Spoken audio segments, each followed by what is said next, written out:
আমি প্রশাসন যারা আছেন তাদের কাছে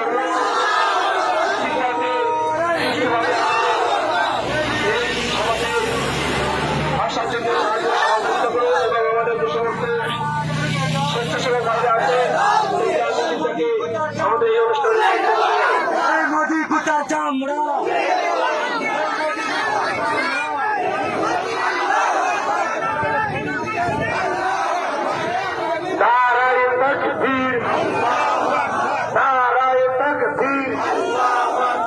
দেশে জুড়ে আওয়াজ তোলো আকাবা আইন ছিঁড়ে হ্যালো দেশে জুড়ে আওয়াজ তোলো আকাবা আইন ছিঁড়ে হ্যালো দেশবাহিত নরেন্দ্র মোদী দূর